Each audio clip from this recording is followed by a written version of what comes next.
আপনার হাঁটা চলা বা কাজ করার জন্য অন্তত ৩ ফিট জায়গা ফাঁকা থাকা দরকার। এখন প্রশ্ন হলো এই মাপের পিছনে লজিকটা কি?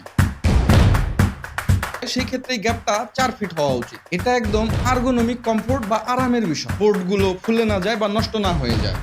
আমাদের বাংলাদেশের মহিলারা ঘরে প্রতিদিন ৩ থেকে ৪ ঘন্টা সময় কিচেনে কাটান। এই জায়গাটাই একটা ঘরের সবথেকে বেশি রাফ ইউজ হওয়া স্পেস। কিন্তু এরপরেও দেখা যায় কিচেনটাই ঘরের মধ্যে সবথেকে বেশি ছোট, অগোছালো এবং অস্বস্তিকর একটা জায়গা হয়ে থাকে।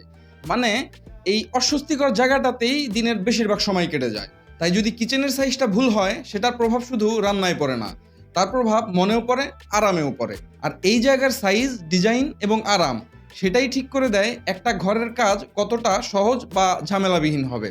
আজকের ভিডিওতে আমি বলবো একটি কিচেনের মিনিমাম সাইজ কত হওয়া উচিত, বা একটি কিচেনের প্রপার ডাইমেনশন আসলে কত, কেমন হলে সেটি হবে আরামদায়ক, ব্যবহারযোগ্য এবং সুন্দর, আর সেই মাপের পেছনের কারণগুলো আসলে কি কি। আদর্শভাবে একটি কিচেনের দৈর্ঘ্য ৮ ফিট এবং প্রস্থ ৫ ফিট হওয়া উচিত। এখন আপনি ভাবতেই পারেন এই মাপটাই কেন দরকার। চলুন এর লজিকটা বুঝে নেই। বাংলাদেশে বেশিরভাগ জায়গাতেই এল শেপ কাউন্টার ব্যবহার করা হয়। এক্ষেত্রে আপনি কিচেনের এক পাশে কাউন্টার টপ বা আপনার প্ল্যাটফর্ম দেবেন, যেটার ডেপথ অন্তত ২ ফিট হওয়া জরুরি। এখন এটা ডেপথ ২ ফিট হলে প্রস্থে আর ৩ ফিট জায়গা বাকি আছে। এখন আপনার হাঁটা চলা বা কাজ করার জন্য অন্তত ৩ ফিট জায়গা ফাঁকা থাকা দরকার। এটাই সেই জায়গা যেখানে আপনি রান্না করবেন, মুভ করবেন বা আরাম করে দাঁড়িয়ে কাজ করবেন। এবার আসি দৈর্ঘ্যের কথায়। ৮ ফিট কেন দরকার? ধরুন আপনার সিঙ্কের দৈর্ঘ্য প্রায় ১৮ ইঞ্চি বা ১.৫ ফুট। এখন আপনার চুলা কমপক্ষে ২.৫ ফিট লম্বা হবে। আপনি কুকটপ বা বিল্ট ইন হব যেটাই ব্যবহার করেন না কেন।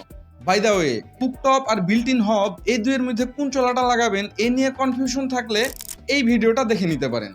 আই বাটনে দেওয়া থাকবে, তাছাড়া ডেসক্রিপশনে এটার লিঙ্ক দেওয়া থাকবে। এখন আপনি নিশ্চয়ই আপনার সিঙ্ক আর কুকটপ দুটা একদম পাশাপাশি রাখবেন না। তাদের মধ্যে কমপক্ষে ২ ফিটের একটা গ্যাপ থাকা দরকার, যাতে কাজের জায়গাটা সুবিধাজনক হয় আর ছিটে পড়া তেল বা তাপ একে অপরকে প্রভাবিত না করে। এভাবে যদি হিসাব করেন তাহলে সিঙ্কের জন্য লাগবে ১০১ ফিট জায়গা, মাঝখানের ফাঁকা জায়গা ২ ফিট, আপনার চুলা ২.৫ ফিট, আর সবশেষে কিছুটা ফাঁকা জায়গা ২ ফিট। এখন আপনি নিশ্চয়ই দেয়াল ঘেঁষে আপনার সিঙ্ক বসাবেন না, অন্তত ৪ ইঞ্চের একটা গ্যাপ সেখানে রাখতে হবে। সব মিলিয়ে দাঁড়ায় মোটামুটি ৮ ফিট। এ কারণেই কিচেনের মিনিমাম দৈর্ঘ্য ধরা হয় ৮ ফিট আর প্রস্থ ৫ ফিট, যাতে স্পেস, ফাংশনালিটি আর কমফোর্ট তিনটাই ব্যালেন্স থাকে। এখন যদি আপনার কিচেনটা এল শেপড না হয়ে প্যারালাল লেআউট হয়, মানে দুদিকেই দুইটা কাউন্টার বা স্ল্যাব আছে, সেক্ষেত্রে এই দুইটা স্ল্যাবের মাঝখানের দূরত্ব খুবই গুরুত্বপূর্ণ। একদম মিনিমাম ৩.৫ ফুট গ্যাপ রাখতে হবে। আর যদি কিচেনে দুজন মানুষ একসাথে কাজ করে, সেই ক্ষেত্রে এই গ্যাপটা ৪ ফিট হওয়া উচিত। এখন প্রশ্ন হলো এই মাপের পিছনে লজিকটা কি? একজন মানুষ স্বাভাবিকভাবে দাঁড়াতে বা চলাফেরা করতে ১.৫ ফিট জায়গার প্রয়োজন। এখন কিচেনে যদি ২ জন মানুষ কাজ করে, তাহলে অন্তত ৩ ফিট জায়গা তো প্রয়োজন হবেই। আর তাদের মাঝে কমপক্ষে ১ ফিট জায়গা ফাঁকা থাকতে হবে। অর্থাৎ টোটাল ৪ ফিট জায়গা দিলে কিচেনটা আরামদায়ক হবে এবং দুজন একসাথে কাজ করতে কোনো অসুবিধা হবে না। এখন আসি পরের পয়েন্টে। কিচেন কাউন্টার টপের উচ্চতা কত হওয়া উচিত? এটা নির্ভর করে যিনি রান্না করছেন তার উচ্চতার উপরে। যদি তার হাইট ৫ ফিটের কম হয়, তাহলে কাউন্টার টপের হাইট ৩২ ইঞ্চি হলে ভালো হয়। আর যদি ৫ ফিটের বেশি হয়, তাহলে ৩৬ ইঞ্চি। এখন এই মাপের পেছনেও একটা গুরুত্বপূর্ণ লজিক আছে। কিচেনে আরাম করে কাজ করতে চাইলে কাউন্টার টপের হাইট এমন হওয়া উচিত যাতে হাতের অবস্থান শরীরের আরামের মধ্যেই থাকে। যদি হাইট বেশি হয়ে যায়, হাতটাকে তাহলে উপরে রাখতে হবে, ফলে দীর্ঘ সময় কাজ করলে হাত ব্যথা হয়ে যাবে। আবার হাইট কম করলে ঝুঁকে কাজ করতে হবে, ফলে ধীরে ধীরে পিঠ বা কোমরে ব্যথা হয়ে যাবে। তাই কিচেন কাউন্টার টপের হাইট ঠিক করা শুধু ডিজাইনের বিষয় না, এটা একদম আর্গোনমিক কমফোর্ট বা আরামের বিষয়। আর একটা জিনিস মনে রাখবেন, যখনই কাউন্টার টপের হাইট নির্ধারণ করবেন, তখন মাথায় রাখবেন এর উপরে একটা স্টোন বসবে, যেটার পুরুত্ব অন্তত ১ থেকে ২ ইঞ্চি হবে। তাই এই পুরুত্ব হিসাব করেই কাউন্টার টপের হাইট নির্ধারণ করতে হবে। চলুন এবার স্কার্টিং নিয়ে কথা বলি। স্কার্টিং কি এবং এটা কেন দরকার? অনেকেই হয়তো জানেন না, কিচেনের লোয়ার ক্যাবিনেটের নিচে একটু ফাঁকা জায়গা রাখা হয়, সেটাকেই স্কার্টিং বলে। এটা মূলত লোয়ার ক্যাবিনেট এবং ফ্লোরের মধ্যে একটা ফাঁকা মার্জিন। এই ফাঁকা জায়গাটা রাখা হয় একটা গুরুত্বপূর্ণ কারণে, যাতে আপনি পানি দিয়ে ফ্লোর পরিষ্কার করলে সেই পানিটা বোর্ডের ক্যাবিনেটে না লাগে এবং বোর্ডগুলো ফুলে না যায় বা নষ্ট না হয়ে যায়।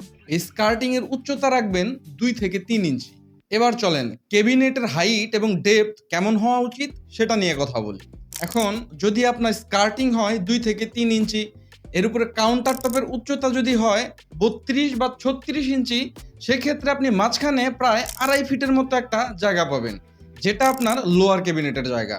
এই স্পেসের মধ্যে আপনি আপনার নিচের ক্যাবিনেটগুলো করবেন, যেটার গভীরতা অন্তত 2 ফিট হওয়া উচিত, মানে আপনার কাউন্টার টপের গভীরতা সমান। এই মাপ রাখলে আপনার কিচেন দেখতেও ব্যালেন্সড এবং ব্যবহারেও আরামদায়ক হবে। এ তো গেল লোয়ার ক্যাবিনেট।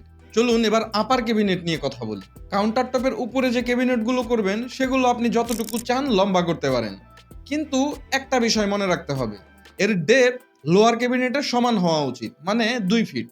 কিন্তু এখানে একটা কিন্তু আছে। আমরা সাধারণত উপরের এবং নিচের ক্যাবিনেটের মাঝে একটা ক্যাবিনেট দেই, যেটাকে আমরা মিডল ক্যাবিনেট বলি। আপনি স্ক্রিনে দেখতে পাচ্ছেন এই ক্যাবিনেটটির গভীরতা একটু কম হওয়া উচিত। যেমন ধরুন, অন্য 2 ক্যাবিনেটের ডেপথ যদি 2 ফিট হয়, তাহলে এটার ডেপথ হবে 1 ফিট। এটার কারণটাও খুব সহজ। যখন আপনি কিচেনে কাজ করবেন তখন আপনার মাথা আর হাত কিছুটা সামনের দিকে যাবে। তো এই ক্যাবিনেটটাও যদি 2 ফিট ডেপথ হয়, তাহলে আপনার মাথা বা হাতে এটা লেগে যেতে পারে। তাই কিচেন ডিজাইন করার সময় যদি আপনি মিডল ক্যাবিনেট দেন, তাহলে নিশ্চিত করবেন এই ডেপথ যেন আপার ক্যাবিনেট এবং লোয়ার ক্যাবিনেটের অর্ধেক হয়, মানে 1 ফিট। এবার আসি রান্নাঘরের সবচেয়ে গুরুত্বপূর্ণ জিনিসে, চিমনি বা রেঞ্জ হুড নিয়ে। রেঞ্জ হুড বিভিন্ন সাইজে পাওয়া যায়। আপনার কিচেনের সাইজ এবং চুলার প্রস্থ অনুযায়ী কোনটা লাগবে সেই পরিমাণ জায়গা রেখে ডিজাইন করতে হবে। রেঞ্জ হুড লাগানোর উচ্চতা খুবই গুরুত্বপূর্ণ। এটা চুলার ঠিক উপরে 28 থেকে 30 ইঞ্চি উঁচুতে লাগানো উচিত। এর থেকে উপরে লাগালে ধোঁয়া টানতে পারবে না, আবার এর থেকে নিচে লাগালে আপনার হাত বা মাথায় এটা বাধা লাগতে পারে। তাই ঠিক এই মাপটাই সবচেয়ে উপযুক্ত। আশা করি আপনি এখন বুঝতে পেরেছেন কিচেনের স্ল্যাব, চিমনি বা ক্যাবিনেটের ডেপথ সবকিছুর সঠিক মাপ কতটা জরুরি। এই ছোটখাটো বিষয়গুলোই কিচেনকে সুন্দর, ব্যবহারযোগ্য এবং টেকসই করে তোলে। আরেকটা কথা, যদি আপনি আপনার নিজের কিচেন নির্মাণ করার সময় এই টেকনিকগুলো না জানেন, তাহলে আপনার কন্ট্রাক্টর বা মিস্ত্রি আপনাকে ভুল গাইড করতে পারে। তাই সচেতন থাকুন, বুঝে কাজ করুন। আমি আশা করি আজকের ভিডিওটা আপনাদের ভালো লেগেছে। যদি তথ্যগুলো উপকারী বলে মনে হয়, তাহলে ভিডিওটাতে লাইক দিন, শেয়ার করুন আপনার বন্ধু এবং পরিবারের সাথে, এবং তাদেরকেও একটি সঠিক কিচেন ডিজাইনে সহায়তা করুন। আর অবশ্যই চ্যানেলটি সাবস্ক্রাইব করে আমাদের সাথে থাকুন, কারণ ইন্টেরিয়র ডিজাইন সম্পর্কিত অনেক দরকারি তথ্য নিয়মিত এই চ্যানেলে শেয়ার করা হয়। ইনশাল্লাহ দেখা হবে পরের ভিডিওতে। ততক্ষণ পর্যন্ত সবাই ভালো থাকবেন। আসসালামু আলাইকুম।